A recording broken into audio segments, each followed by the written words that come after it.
O Evangelho segundo Mateus. No primeiro vídeo, vimos como Mateus apresentou Jesus como o Messias da linhagem de Davi e como um novo mestre com autoridade como Moisés. E também como Emanuel, que em hebraico significa Deus conosco. Depois que Jesus anunciou e ensinou a chegada do reino de Deus, e depois que ele trouxe o reino para a vida cotidiana do povo de Israel, vimos que Jesus foi aceito por muitos, mas rejeitado por outros, especialmente pelos líderes religiosos de Israel, os fariseus. Então, a grande pergunta é como esse conflito entre Jesus e os líderes de Israel se desenrolará. A próxima grande sessão, capítulos de 14 a 20, explora todas as diferentes expectativas que as pessoas têm sobre o Messias. Então Jesus continua curando pessoas enfermas e 2 vezes ele até milagrosamente fornece comida para as multidões no deserto. Uma é composta de judeus e a outra uma multidão não judia. E esse sinal é muito semelhante àquilo que Moisés fez por Israel no deserto. E assim todas essas pessoas estão empolgadas com Jesus. Eles acham que ele é o grande profeta e o Messias, mas não os líderes religiosos. A visão que eles têm do Messias é baseada nas passagens que encontramos em Salmos 2 ou Daniel capítulo 2, sobre um Messias vitorioso que libertará Israel e derrotará os opressores pagãos. E do ponto de vista deles, Jesus é um falso mestre. Ele está blasfemando sobre quem ele é. E então, há histórias aqui sobre eles aumentando sua oposição, tramando um plano para matá-lo. E assim, em resposta, Jesus se retira.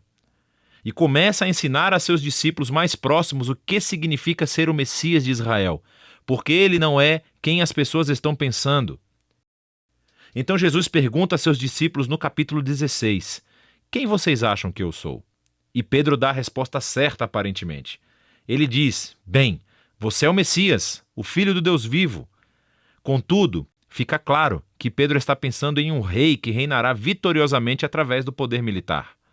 E Jesus desafia Pedro dizendo, sim, eu me tornarei rei, mas de uma maneira diferente. E assim Jesus começa a ensinar sobre os temas do profeta Isaías, que disse que o rei messiânico sofreria e morreria pelos pecados do seu próprio povo. E assim Jesus estava se posicionando como um rei messiânico, que reina se tornando um servo e que daria a sua vida por Israel e pelas nações. Bom, Pedro e os discípulos praticamente não entendem. E assim Jesus entra no 4º bloco de ensinamentos, seguido por uma série de ensinamentos depois disso. E estes são todos sobre a natureza do reino invertido messiânico de Jesus, que inverte todos os nossos sistemas de valores. Assim, na comunidade do rei servo, você ganha honra servindo aos outros. E em vez de se vingar, você perdoa e faz o bem aos seus inimigos. E no reino de Jesus, você ganha verdadeira riqueza, dando a sua riqueza aos pobres. Para seguir o Messias servo, você deve se tornar um servo. Na próxima sessão, vemos os 2 reinos entrarem em conflito, o reino de Jesus e o do líder de Israel. Jesus vem a Jerusalém para a Páscoa, cavalgando em um jumento, e as multidões o saúdam como Messias. E Jesus imediatamente marcha para o pátio do templo e cria esse enorme alvoroço que interrompe os sacrifícios diários. Suas ações falam mais alto do que suas palavras aqui. Como rei de Israel, Jesus estava afirmando sua autoridade real sobre o templo, o lugar onde Deus e Israel se reuniam. E na visão de Jesus, o templo foi comprometido pela hipocrisia dos líderes de Israel. E aqui ele está desafiando a autoridade deles e, naturalmente, eles estão profundamente ofendidos. E assim, eles tentam encurralar Jesus e envergonhá-lo no debate público, mas falham. Então eles acabam decidindo que ele deve ser morto. Em resposta, Jesus entrega seu bloco final de ensinamentos. Primeiro ele oferece uma crítica impetuosa aos fariseus e sua hipocrisia. E depois ele chora por Jerusalém e a sua rejeição a Deus e o seu reino. Então Jesus se retira com os discípulos e começa a dizer-lhes o que acontecerá. Ele será executado por esses líderes, mas ao fazer isso, eles criarão a sua própria morte.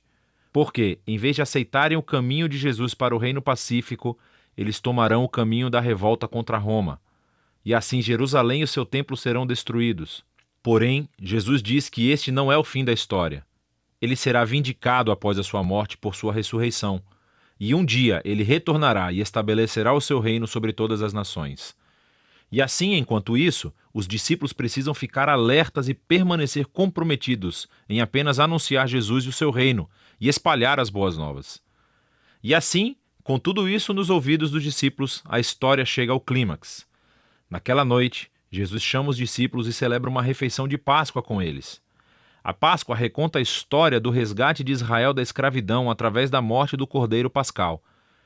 E Jesus toma o pão e o vinho desta refeição como novos símbolos, mostrando que a sua morte será um sacrifício que redimiria o seu povo da escravidão, do pecado e do mal. Depois da refeição, Jesus é preso e é levado a julgamento perante o Sinédrio, um conselho de líderes judeus, e eles rejeitam a sua pretensão de ser o Messias. Eles o acusam de blasfêmia contra Deus. Então Jesus é levado perante o governador romano, Pilatos, e ele acha que Jesus é inocente, mas cede à pressão dos líderes judeus e sentencia Jesus à morte por crucificação. Então Jesus é levado pelos soldados romanos e crucificado. Você notará aqui nessa seção que, assim como Mateus fez nos capítulos iniciais, ele aumenta o número de referências ao Antigo Testamento. Ele está tentando mostrar que a morte de Jesus não foi uma tragédia ou um fracasso, mas sim o surpreendente cumprimento de todas as antigas promessas proféticas. Jesus veio como o Messias servo mencionado por Isaías. Ele foi rejeitado pelo seu próprio povo, mas em vez de julgá-los, ele foi julgado em seu lugar, suportando as consequências dos seus pecados. Então, a cena da crucificação chega ao fim e o corpo de Jesus é colocado em um túmulo. Mas o livro termina com uma reviravolta surpreendente, o último capítulo. Os discípulos descobrem no domingo de manhã que o túmulo de Jesus está vazio. E então, de repente, as pessoas começam a ver Jesus vivo dentre os mortos. E o livro conclui com Jesus ressuscitado, dando um ensinamento final, chamado a Grande Comissão. Jesus diz que agora ele é o verdadeiro rei do mundo. E assim, ele envia seus discípulos para todas as nações com as boas novas de que Jesus é o Senhor. E que qualquer um pode se unir ao reino sendo batizado e seguindo seus ensinamentos. E ecoando de volta até o seu nome Emanuel, Deus conosco, do capítulo 1, as últimas palavras de Jesus no livro para os seus discípulos são: eu estarei com vocês. É uma promessa da presença de Jesus até o dia em que ele finalmente retornará. E este é o Evangelho segundo Mateus.